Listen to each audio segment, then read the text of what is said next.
ఈరోజు బైబిల్ అధ్యయనం రోమీయులకు వ్రాసిన పత్రిక 7వ అధ్యాయం మొత్తం 25 వచనాలు. ప్రార్థన. తండ్రి, మేము మరొక రోజు అనుభవించినందుకు కృతజ్ఞతలు మరియు మీ మాటను అధ్యయనం చేస్తూ మా సమయాన్ని ఆశీర్వదించండి. మమ్మల్ని మీ దగ్గరకు రప్పించమని మేము కోరుతున్నాము. యేసునామంలో ఆమెన్. రోమీయులకు వ్రాసిన పత్రిక 7వ అధ్యాయం. సహోదరులారా, మనుష్యుడు బ్రతికినంతకాలమే ధర్మశాస్త్రమతని మీద ప్రభుత్వము చేయుచున్నదని మీకు తెలియదా? ధర్మశాస్త్రము ఎరిగిన మీతో మాటలాడుచున్నాను. భర్తగల స్త్రీ భర్త బ్రతికియున్నంతవరకే ధర్మశాస్త్రము వలన అతనికి బద్ధురాలుగాని, భర్త చనిపోయిన ఎడల భర్త విషయమైన ధర్మశాస్త్రము నుండి ఆమె విడుదల పొందును. కాబట్టి భర్త బ్రతికియుండగా ఆమె వేరొక పురుషుని చేరిన ఎడల వ్యభిచారిణి అనబడునుగాని, భర్త చనిపోయిన ఎడల ఆమె ధర్మశాస్త్రము నుండి విడుదల పొందెను గనుక వేరొక పురుషుని వివాహము చేసుకునినను వ్యభిచారిణి కాకపోవును. కావున నా సహోదరులారా, మనము దేవుని కొరకు ఫలమును ఫలించునట్లు మృతులలో నుండి లేపబడిన క్రీస్తు అను వేరొకని చేరుటకై మీరును ఆయన శరీరము ద్వారా ధర్మశాస్త్రము విషయమై మృతులైతిరి. ఏలైనగా మనము శరీర సంబంధులమై యుండినప్పుడు మరణార్థమైన ఫలమును ఫలించుటకై ధర్మశాస్త్రము వలననైన పాపేచ్ఛలు మన అవయవములలో కార్యసాధకములయుండెను. ఇప్పుడైతే దేనిచేత నిర్బంధింపబడితిమో దాని విషయమై చనిపోయిన వారమై ధర్మశాస్త్రము నుండి విడుదల పొందితివి గనుక మనము అక్షరానుసారమైన ప్రాచీన స్థితి గలవారము కాక ఆత్మానుసారమైన నవీన స్థితి గలవారమై సేవ చేయుచున్నాము. కాబట్టి ఏమందుము? ధర్మశాస్త్రము పాపమాయనా? అట్లనరాదు. ధర్మశాస్త్రము వలననే గాని పాపమనగా ఎట్టిదో నాకు తెలియకపోవును. ఆశింపవద్దని ధర్మశాస్త్రము చెప్పనేడల దురాశేన ఎట్టిదో నాకు తెలియకపోవును.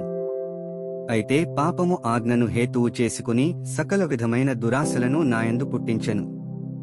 ధర్మశాస్త్రము లేనప్పుడు పాపము మృతము. ఒకప్పుడు నేను ధర్మశాస్త్రము లేకుండా జీవించుచుంటిని గాని, ఆజ్ఞ వచ్చినప్పుడు పాపమునకు మరల జీవము వచ్చెను. నేనైతే చనిపోతిని. అప్పుడు జీవార్థమైన ఆజ్ఞ నాకు మరణార్థమైనట్టు కనబడెను. ఏలయనగా పాపము ఆజ్ఞను హేతువు చేసుకుని నన్ను మోసపుచ్చి దానిచేత నన్ను చంపెను. కాబట్టి ధర్మశాస్త్రము పరిశుద్ధమైనది, ఆజ్ఞ కూడా పరిశుద్ధమైనదియు నీతిగలదియు ఉత్తమమైనదియునయున్నది. ఉత్తమమైనది నాకు మరణకరమాయనా? అట్లనరాదు.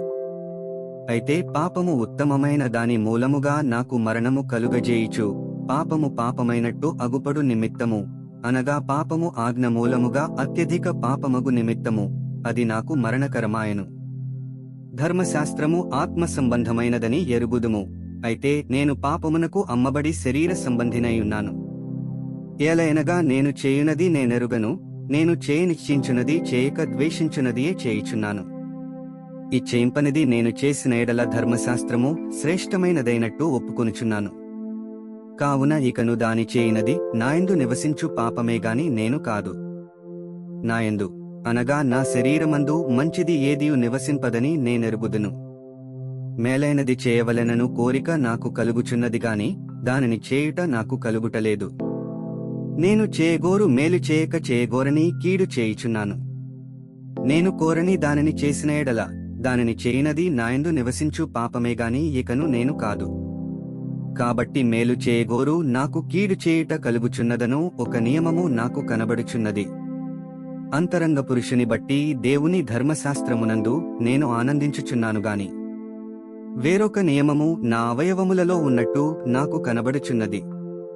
అది నా మనస్సునందున్న ధర్మశాస్త్రముతో పోరాడుచు నా అవయవములలోనున్న పాప నియమమునకు నన్ను చెరపట్టి లోబరుచుకునుచున్నది. అయ్యో, నేనెంత దౌర్భాగ్యుడను! ఇట్టి మరణమునకు లోనగు శరీరము నుండి నన్నెవడు విడిపించును?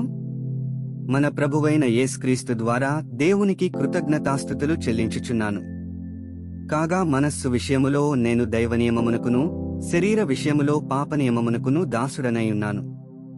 25 వచనాలు చదివియున్నాము. ముగింపు ప్రార్థన.